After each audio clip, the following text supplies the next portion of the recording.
ഞാൻ നിന്നെ കൈവിടുമോ ഒരു നാളും മറക്കുമോ ആരു മറന്നാലും മറക്കാത്തവൻ അന്ത്യത്തോളം കൂടെയുള്ളവൻ ആരു മറന്നാലും മറക്കാത്തവൻ അന്ത്യത്തോളം കൂടെയുള്ളവൻ. അപ്പൊ പ്രതി അടയാളം കാണിച്ചു. ശരിക്കും സിദ്ധന്മാർ അവിടെ ഉണ്ടായിരുന്നു. ആ ഫറവോൻ്റെ രാജധാനിയിലെ അവർ കൊണ്ടുവന്ന് മാന്ത്രികന്മാർ കൊണ്ടുവന്ന് വടിയിട്ടു. അവിടെ വടിയും പാമ്പായി. അപ്പം മോശസ് പേടിച്ചു പോയി. കാര്യം ഞാൻ കാണിച്ച പോലെ തന്നെ അവരും കാണിച്ചല്ലോ, പിന്നെ എന്തിനാ യഹോവയ്ക്ക് എന്താ പ്രാധാന്യം എന്ന് ചിന്തിക്കണം മുമ്പ് ഇടിമിന്നൽ പോലെ മോശസിൻ്റെ സർപ്പം മറ്റേ സർപ്പത്തെ വിഴുങ്ങാൻ തുടങ്ങി. എപ്പോഴും ദൈവം പറഞ്ഞിട്ടില്ലേ, ഞാൻ തുറന്ന വാതില് ആരും അടക്കുകയില്ല, ഞാൻ അടച്ച വാതിൽ തുറക്കുകയുമില്ല. അതാണ് അടയാളങ്ങളുടെ ശക്തി. കൈയടിച്ച് ശ്രദ്ധിക്കട്ടെ.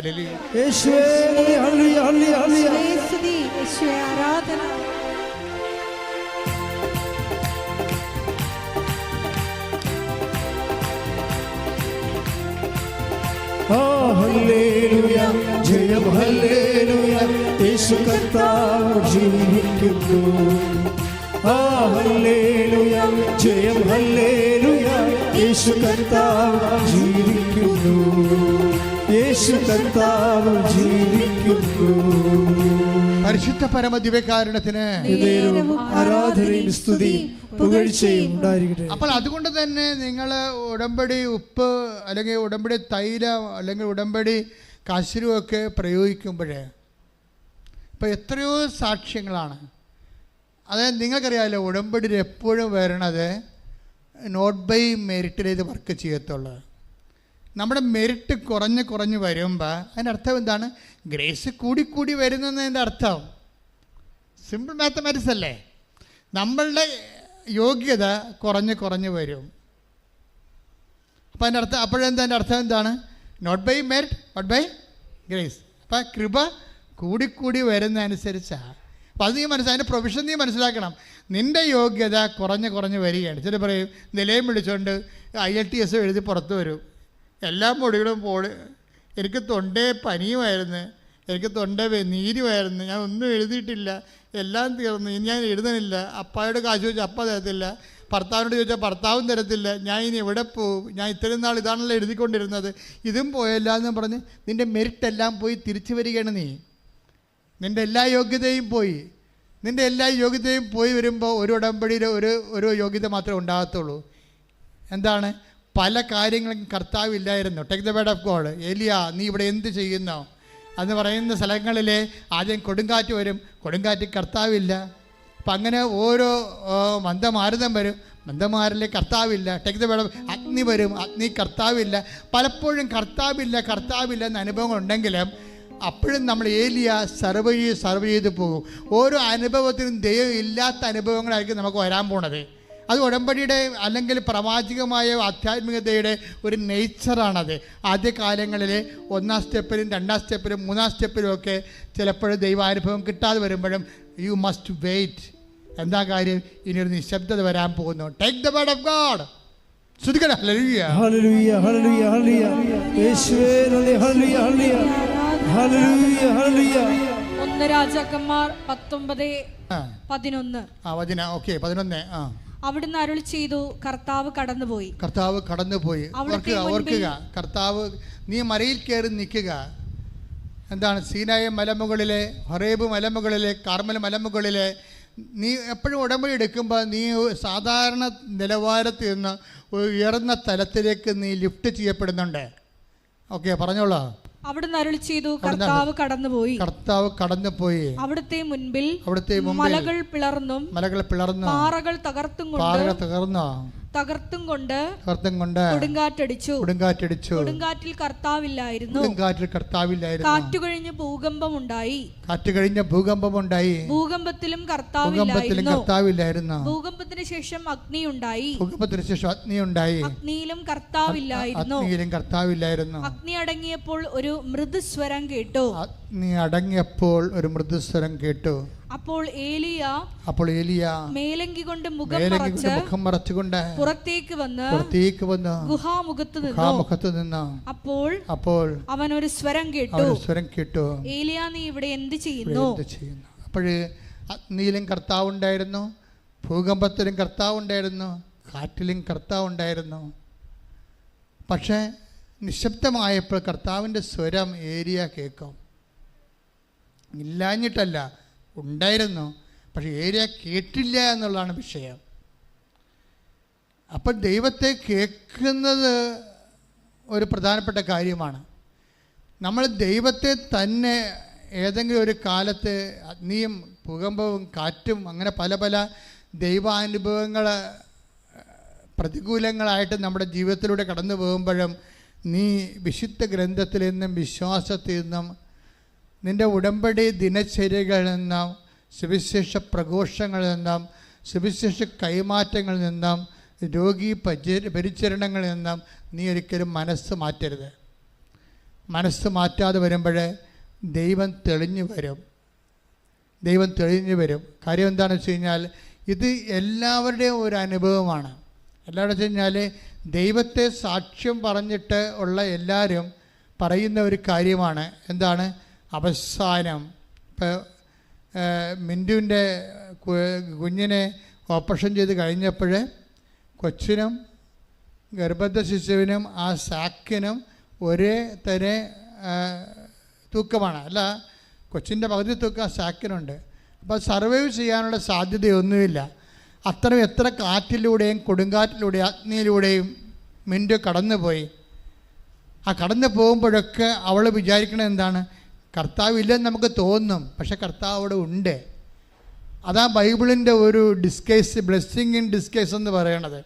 കർത്താവ് ഇല്ലെന്ന് തോന്നുന്ന ദുഃഖാനുഭവങ്ങളിലൂടെ കടന്നു പോകുമ്പോഴും ബേസിക്കായിട്ട് കർത്താവ് അവിടെ ഉണ്ട്. പക്ഷേ കർത്താവ് ഇല്ലെന്ന് തോന്നുമ്പോൾ തന്നെ അവിടെയുള്ള കർത്താവിനെ കാത്തിരിക്കാനുള്ള ഒരു ഏരിയയുടെ തീഷ്ണതയിലേക്കാണ് ഉടമ്പടിയിലൂടെ ദൈവം നിന്നെ വിളിച്ചിരിക്കുന്നത്. കൈയടിച്ച് ശ്രദ്ധിക്കട്ടെ. ഹല്ലേലൂയ, അടയാളങ്ങൾ കാണാത്തപ്പോഴും വിശ്വാസത്തിൽ ഉറച്ചു നിന്നുകൊണ്ട് മുന്നേറുവാൻ ഈ ആരാധനയിലൂടെ ഞങ്ങൾ അഭിഷേകം ചെയ്യണമേ. Hallelujah, hallelujah.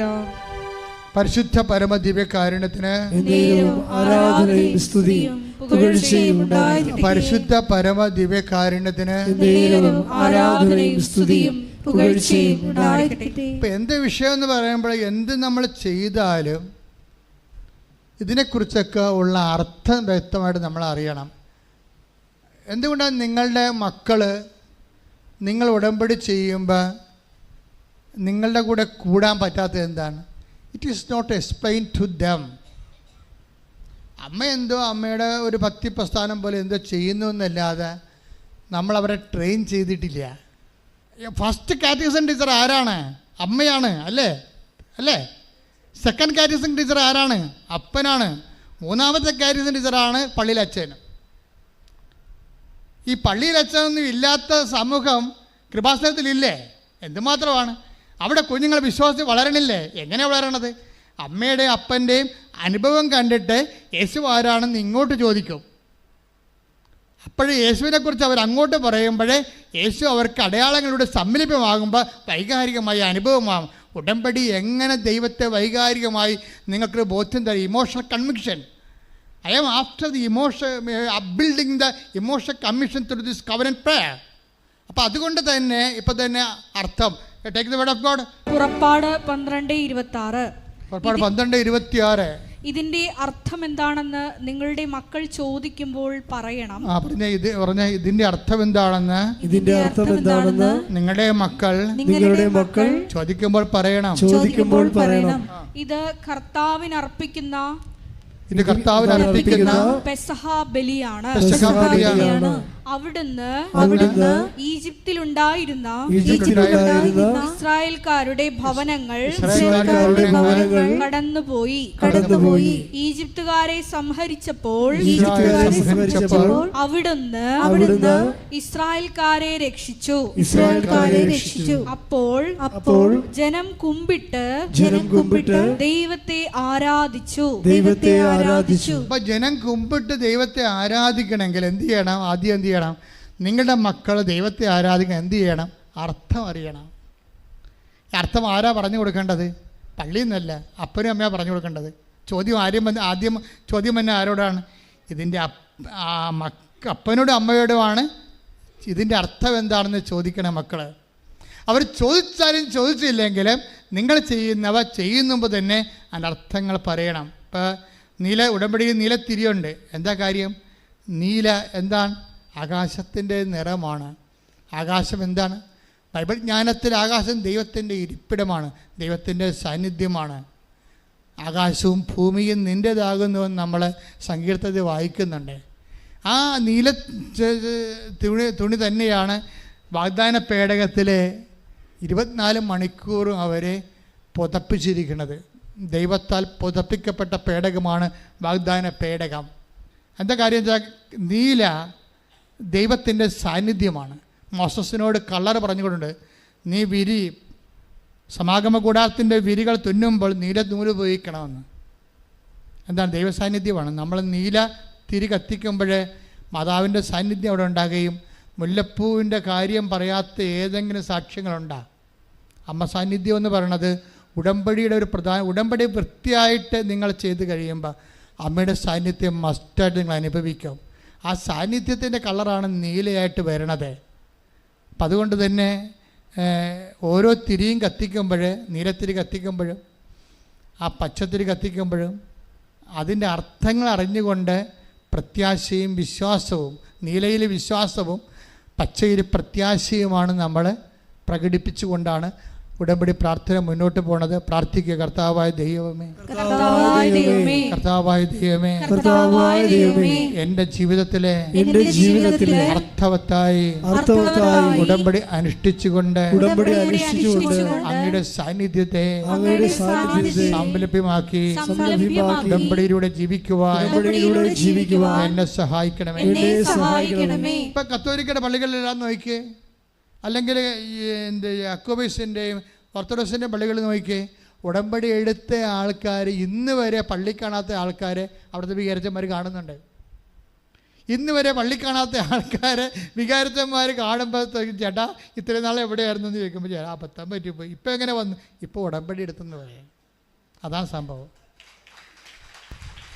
എത്രയോ മനുഷ്യരെ നമുക്ക് കാണാൻ പറ്റും. അവരുടെ ബൗദ്ധികമായ ഔന്നത്യം കൊണ്ടും വിദ്യാഭ്യാസത്തിൻ്റെ മേൽക്കോയ്മ കൊണ്ടും പള്ളിയിൽ വന്നാൽ മുട്ട പോലെ നിൽക്കുക, കുർബാന എഴുന്നള്ളിക്കുമ്പോഴും നിൽക്കുക മാത്രം ചെയ്യുന്നത് നമുക്ക് പള്ളി കണ്ടിട്ടുണ്ട്. പക്ഷേ ഇപ്പോഴവരെ എളിമ പഠിച്ചു പോയി. കർത്താവ് ഉയർന്നു വരുമ്പോൾ അവർക്കറിയാം ആരാണ് ഉയർന്നു വരണമെന്ന്. അപ്പോൾ അവർ മുട്ടയിൽ നിൽക്കും. അവർ തന്നെയാണ് ഓട്ടോറിക്ഷക്കാർക്ക് പത്രം കൊടുക്കുന്നത്, കൃപാസനം പത്രം. അപ്പോൾ ഓട്ടോറിക്ഷക്കാർ ചോദിക്കും, ചേച്ചി ഇത്രയും പഠിച്ചിട്ട് പോലും ഇത്രയും വിഡ്ഢിത്തരം കാണിക്കണേ എന്താണ്? അപ്പോൾ ചേച്ചി തിരിച്ചു പറയും, ഈ വിഡ്ഢിത്തരം നിനക്ക് ഈ അനുഭവം ഉണ്ടാകുമ്പോൾ മാറിക്കൊള്ളൂ എന്ന് പറയും. ആരാണ്? നീ എന്നെ ക്വസ്റ്റ്യൻ ചെയ്യുന്ന വിഡ്ഢിത്തരമില്ലേ, അത് എൻ്റെ അനുഭവം, ദൈവത്തിൻ്റെ അനുഭവം നിനക്കുണ്ടാകുമ്പോൾ അത് മാറും. അപ്പോൾ അത് വീണ്ടും അവരത് കൊടുത്തുകൊണ്ടേയിരിക്കും. എന്താ കാര്യം? പ്രേക്ഷിത പ്രവർത്തനത്തിൻ്റെ ശക്തിയാണ്. അതിൻ്റെ അത്രയും ശക്തി വേറെ എന്തിനുണ്ടെന്നും എനിക്കറിയാൻ പാടില്ല. എനിക്കത് രോഗികളെ ശുശ്രൂഷിക്കുന്നതിനേക്കാൾ 2 പോയിൻ്റ് കൂടുതലാണ് കർത്താവിനെ അറിയാത്തവരെ അറിയിക്കണത്. അപ്പം നിങ്ങൾ ചോദിക്കും, അച്ഛൻ എന്താ അങ്ങനെ പറയണത്? അങ്ങനെ പറയാൻ കാരണം, ക്രിസ്തുവിനെ അറിയാതെ നമ്മുടെ രോഗികൾ അവൻ്റെ വചനം കേൾക്കുക. ഇപ്പം ഞാൻ രോഗിയായിരുന്നു, നിങ്ങളെന്നെ സന്ദർശിക്കുമെന്ന് പറയണത് ആരാണ്? ക്രിസ്തുവാണ്. ആ ക്രിസ്തുവിനെ അറിയിക്കണത് ആരാണ്? പരിശുദ്ധ പ്രവർത്തനങ്ങളിലൂടെയാണ്. അറിഞ്ഞു കഴിയുമ്പോഴാണ് അവൻ പറഞ്ഞ വാക്കുകൾ പാലിക്കുന്നത് നമ്മളെ. അതുകൊണ്ട് എപ്പോഴും രോഗികളെ ശുശ്രൂഷിക്കുന്നതിനേക്കാൾ 2 പോയിൻ്റ് കൂടുതലായിരിക്കും പത്രത്തിൻ്റെ പരിശുദ്ധ പ്രവർത്തനം ചെയ്യുന്നത്. കാര്യം എന്താ? നമ്മൾ തന്നെ കഷ്ടപ്പെട്ട് ഇപ്പോൾ 5 മണിക്കും 4 മണിക്കും ഇവിടെ ആൾക്കാർ വെളുപ്പിനെ ക്യൂ നിൽക്കുന്നുണ്ടാകും പത്രത്തിന്. അവർ വിശ്വാസ പ്രമാണം ചൊല്ലിക്കൊണ്ടാണ് നിൽക്കണത്. അവരത് ചെയ്തിട്ടും കൊടുക്കണത് വരെ ഈ വിശ്വാസ പ്രമാണത്തിന് അവർ ചുണ്ടനങ്ങാതെ അവർ വിശ്വാസ പ്രമാണം തെറ്റിക്കാതെ പ്രാർത്ഥിച്ചുകൊണ്ട് കർത്താവിനെ കൈമാറുന്നുള്ള ബോധ്യം അവർക്കുണ്ട്. പ്രാർത്ഥിക്കുക, കർത്താവ് ദൈവമേ, അതിതീഷ്ണതയോടെ വിശ്വാസം കൈമാറാനും ജനങ്ങളിലെ സമാധാനവും സ്വസ്ഥതയും സൗഖ്യവും ധൈര്യവും ആത്മവിശ്വാസവും നിറയാനും എന്നെ സ്വർഗത്തിന്റെ ഉപകരണമാക്കണമേ. ശ്രുതികട ഹല്ലേലൂയ.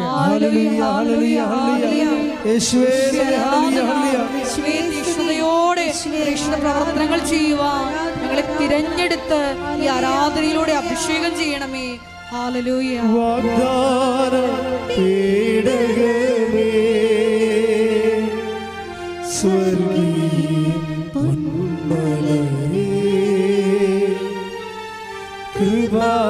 കൃപാസനത്തിൻ്റെ അമ്മേ,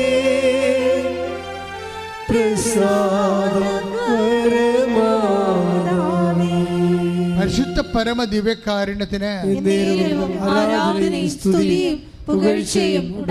പരിശുദ്ധ പരമ ദിവ്യകാരുണ്യത്തിന് ഇപ്പൊ അലക്സ് തോമസിന്റെ സാക്ഷ്യവും മെന്റുവിന്റെ സാക്ഷ്യവും നമ്മൾ കണ്ടു. അലക്സ് തോമസിന്റെ സാക്ഷ്യത്തിൽ 2 പ്രാവശ്യം, ഒന്ന് കരളിൻ്റെ ഓപ്പറേഷൻ നടക്കണ മുമ്പ് തന്നെ കരളിനെ സ്വീകരിക്കാനുള്ള ആൾ ഇൻഫെക്ഷനായി. എന്നിട്ടും അയാൾ മുന്നോട്ട് പോയി ഉടമ്പടി വിശ്വസിച്ചുകൊണ്ട്. ഓപ്പറേഷൻ കഴിഞ്ഞപ്പോൾ ഓപ്പറേഷൻ കരൾ കൊടുത്ത ആൾ സുഖപ്പെട്ട് വീട്ടിൽ പോയി. കരൾ സ്വീകരിച്ച ആളുടെ ബോധം പോയി, പിന്നെ ബോധം വന്നില്ല. എന്നിട്ടും അയാൾ മുന്നോട്ട് പോയി. അതാണ് ഉടമ്പടിയുടെ ഒരു ഗ്യാരണ്ടി എന്ന് പറഞ്ഞതാണ്. ഉടമ്പടിയുടെ ഒരു ഗ്യാരണ്ടി ഉണ്ട്. അതെന്താണ്? എന്നിട്ടും മുന്നോട്ട് പോകാനുള്ള ഗ്യാരണ്ടിയാണ്. ഈ നമ്മുടെ മിൻറ്റുവിൻ്റെ സാക്ഷ്യത്തിൽ എന്താ പറയണത്? മിൻറ്റുവിൻ്റെ കുഞ്ഞിനെ എൻ്റെ ഗർഭമായിരിക്കുന്ന സമയത്ത് ബ്ലീഡിങ് ഉണ്ടായി. ഓരോ ദിവസവും സ്കാൻ ചെയ്യുമ്പോഴും ഈ മുഴ വലുതായിക്കൊണ്ടിരിക്കുകയല്ല, ചെറുതാകണില്ലത്. കൊച്ചിനേക്കാൾ സ്പീഡായിട്ട് മുഴ വലുതാകുകയും കൊച്ചിൻ്റെ ബ്ലഡും എല്ലാം മുഴ ഊറ്റി കുടിക്കുകയും ചെയ്യുമ്പോൾ കുട്ടി മരിക്കും അല്ലെങ്കിൽ അമ്മയ്ക്ക് അപകടമാണെന്ന് പറയുമ്പോഴും അവർ മുന്നോട്ട് പോവുകയാണ്. എന്താണ്? വിശ്വസിച്ചുകൊണ്ട്. അപ്പം അങ്ങനെ മുന്നോട്ട് പോകാനുള്ള അടിസ്ഥാനം എന്താണ്? ആ അടിസ്ഥാനം 15. എന്തിൻ്റെ? പുറപ്പാട് 14:15. ശ്രുതികട്ടെ. ഹല്ലേലൂയ.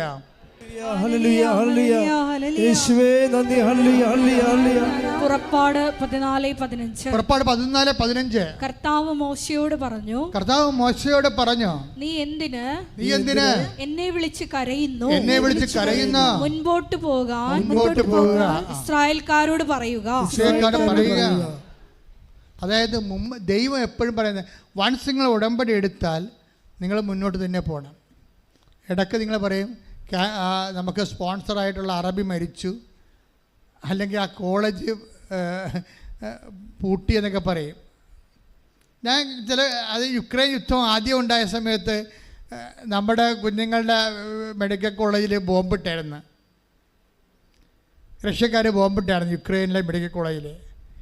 അവരെല്ലാം രാത്രി അവിടെ നിന്ന് ഓടി, സർട്ടിഫിക്കറ്റ് പോലും ഇല്ലാതെ നാട്ടിലെത്തി. അതിലൊരു പെങ്കൊച്ച് എൻ്റെ അടുത്ത് വന്നിട്ട് പറയും, ഇനി എന്ത് ചെയ്യും? സർട്ടിഫിക്കറ്റ് അവിടെയാണ്, അത് ബോംബിട്ട് ആ ഹോസ്റ്റലിൽ ബോംബിട്ടിരിക്കുകയാണ്, കിട്ടാനുള്ള മാർഗ്ഗമൊന്നുമില്ല, എന്ത് ചെയ്യുമെന്ന് ചോദിച്ചു. അപ്പോൾ എന്താ ഞാൻ പറഞ്ഞു, നമ്മൾ പഠിക്കാൻ തീരുമാനിച്ചിരിക്കുന്നു, ബാക്കിയുള്ളത് ചെയ്യേണ്ടത് ആരാണ്? നമ്മളാണോ? അല്ല. ആരാണ്? കർത്താവാണ്. അപ്പം കർത്താവ് ചെയ്യുമ്പോൾ എന്നിട്ട് എന്ത് ചെയ്ത് കർത്താവ്? മൈക്കിളെന്നും പറഞ്ഞ വേറെ ഒരാളെ, വേറെ ഒരു ഏജൻസിനെ കൊണ്ടുവന്ന് മുട്ടിച്ചു കൊടുത്തു ഉടമ്പടി എടുത്തപ്പോൾ. അയാൾ ഇവരെ ലാൻഡ് ചെയ്യിച്ച് അവിടെ കൊണ്ടുപോയി വേറൊരു കോളേജിൽ. ആ കോളേജിൽ പ്രിൻസിപ്പളുമായിട്ട് സംസാരിച്ചു. ഇപ്പോൾ പറഞ്ഞ്, നിങ്ങളുടെ സർട്ടിഫിക്കറ്റ് കൊണ്ടുവന്നാൽ നിങ്ങൾ അവിടെ പഠിച്ച 2 കൊല്ലം ഞാനിവിടെ ഇളച്ചു തരാം, 3-4 കൊല്ലമായിട്ട് ഇവിടെ നിങ്ങളെ പഠിച്ചു. എന്തൊരു ഭാഗ്യമാണ്. അതായത് ശത്രുക്കൾ നമ്മുടെ പഠന ഇൻസ്റ്റിറ്റ്യൂഷൻ ബോംബിട്ട് കളഞ്ഞാലും വിദ്യാഭ്യാസം ബോംബിട്ട് കളഞ്ഞിട്ടില്ല, കർത്താവ് സംരക്ഷിക്കണത്. എന്നിട്ട് അവസാനം രാത്രി ആ രാജ്യത്ത് പോയി ട്രെയിനിൽ പോയി ആ ഹോസ്റ്റൽ തുറന്ന് ആ ഹോസ്റ്റൽ ഉടമയെ കണ്ട് ഹോസ്റ്റൽ തുറന്ന് സർട്ടിഫിക്കറ്റ് കൊണ്ടുവന്നിട്ട് ഈ കോളേജിൽ കൊടുക്കും. അപ്പോൾ ഒന്നും അവസാനിച്ചിട്ടില്ല. നിങ്ങൾ എന്നെ വിളിച്ച് അപേക്ഷിക്കുന്നു?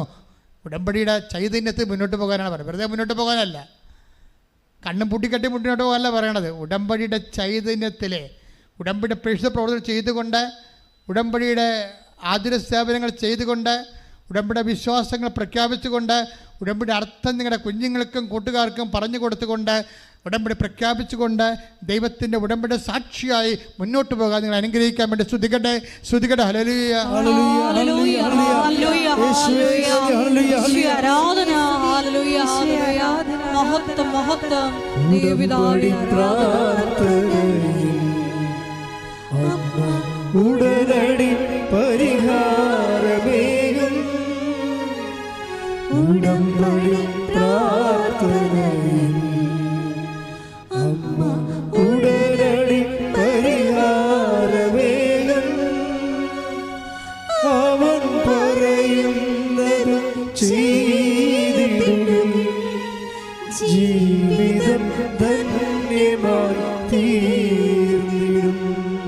പരിശുദ്ധ പരമ ദിവ്യകാരുണ്യത്തിന് ആരാധനയും സ്തുതിയും പുകഴ്ചയും ഉണ്ടായിരിക്കട്ടെ. ഇപ്പോൾ കേൾക്കുന്ന സാക്ഷ്യങ്ങളുടെ ഒരു പ്രത്യേകത, ഈ സാക്ഷ്യം പറയാൻ വരുന്ന ആൾക്കാർ, ഇപ്പോൾ അലക്സ് തോമസിൻ്റെ സാക്ഷ്യം തന്നെ തുടങ്ങണത് എന്താണ്? അയാൾ ജനങ്ങളെ മുഴുവനും സുവിശേഷത്തിൽ സ്നാനം ചെയ്യിച്ചുകൊണ്ടാണ് അയാൾ സാക്ഷ്യം തുടങ്ങണത്. എന്താ അദ്ദേഹം പറയണത്?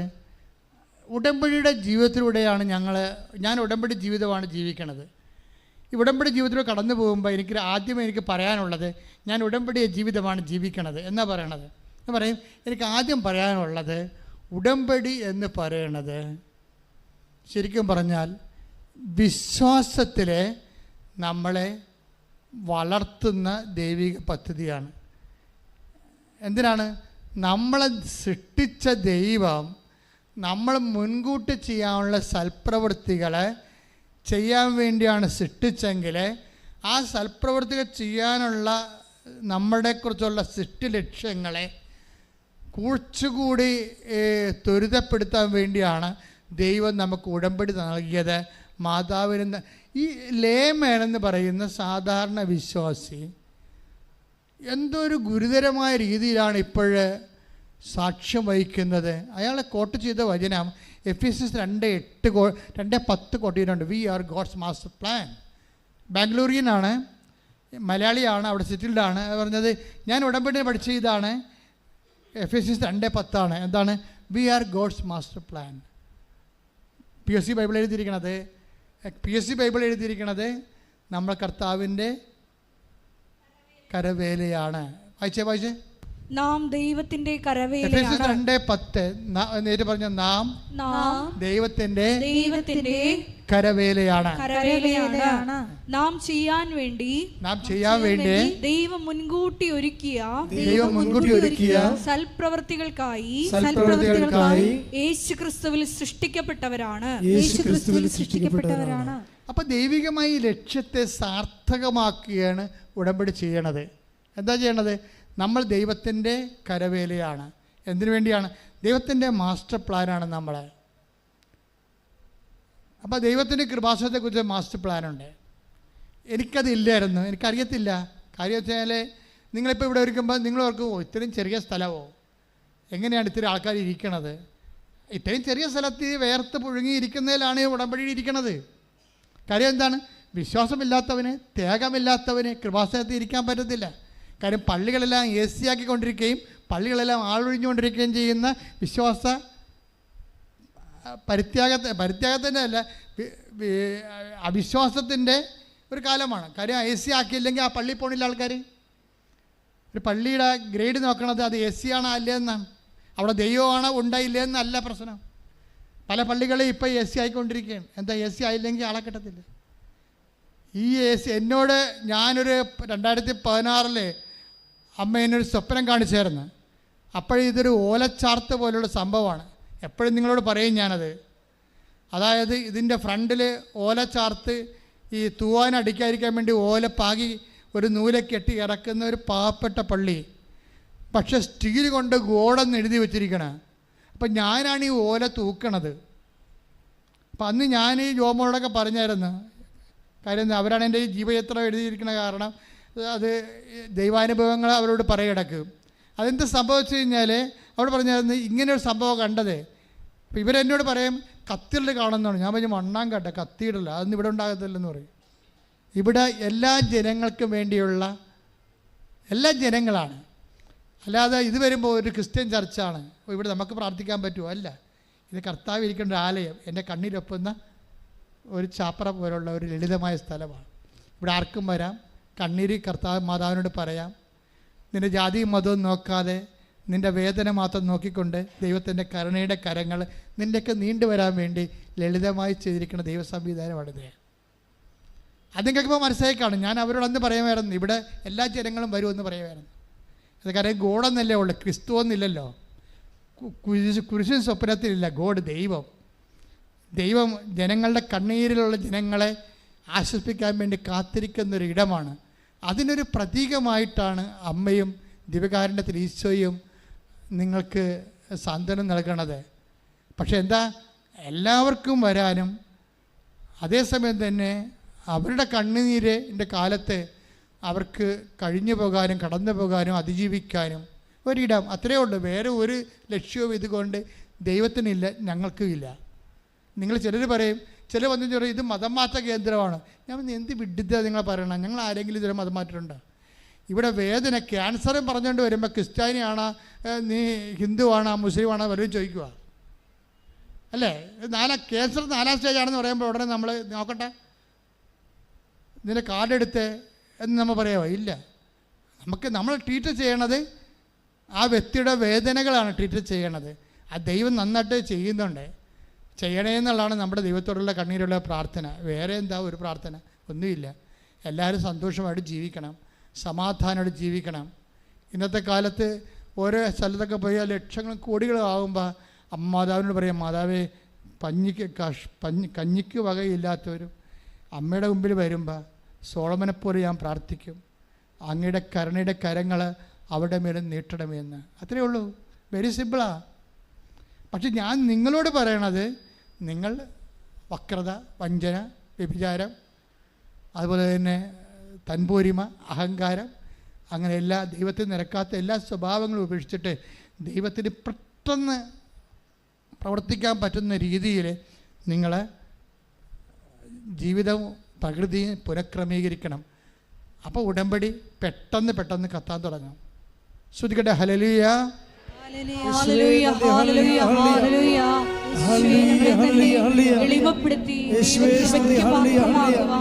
ആരാധനയോടെ ഞങ്ങളെ അഭിഷേകം ചെയ്യണമേ.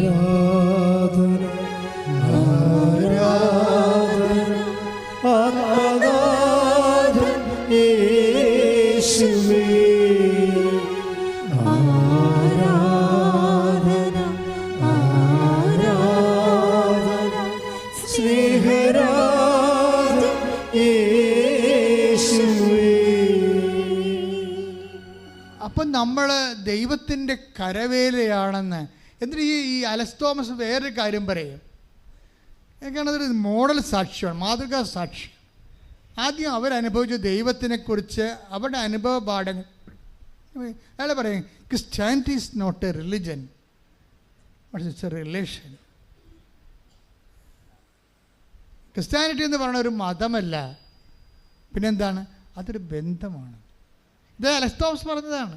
ഇത്രയും പറഞ്ഞിട്ടാണ് അദ്ദേഹത്തിൻ്റെ ലിവറിൻ്റെ കാര്യമൊക്കെ പറഞ്ഞത്. അത് 4 സാക്ഷ്യം പറഞ്ഞു അദ്ദേഹം. നമുക്ക് സമയമില്ലാത്തതുകൊണ്ട് പറഞ്ഞിടത്തേ ഉള്ളൂ. അതുപോലെ Christianity is not a religion, അതൊരു മതമല്ല, പിന്നെന്താണ്? അതൊരു റിലേഷനാണ്. എന്താ കാര്യം? ദൈവമായിട്ടുള്ള ഒരു ബന്ധം.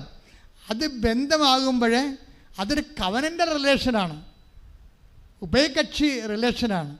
ദൈവത്തിൻ്റെ വചനങ്ങൾ നമ്മൾ കേൾക്കുന്നു, പാലിക്കുന്നു, ദൈവം നമ്മുടെ കണ്ണുനീരൊപ്പുന്നു. കാര്യം ദൈവത്തിനെ സംബന്ധിച്ചിടത്തോളം നമ്മളെ സഹായിക്കാൻ പറ്റുന്ന, ദൈവത്തിനും നമ്മളെ സഹായിക്കാൻ പറ്റുന്ന വിശുദ്ധിയുടെ ഒരു ഫോർമാറ്റിലേക്ക് നമ്മളെ തന്നെ സുവിശേഷവിഹിതമായി പുനഃക്രമീകരിക്കുകയാണ് ഉടമ്പടിയുടെ ആധ്യാത്മിക ലക്ഷ്യം. ശ്രുതികട്ടെ ഹല്ലേലൂയ.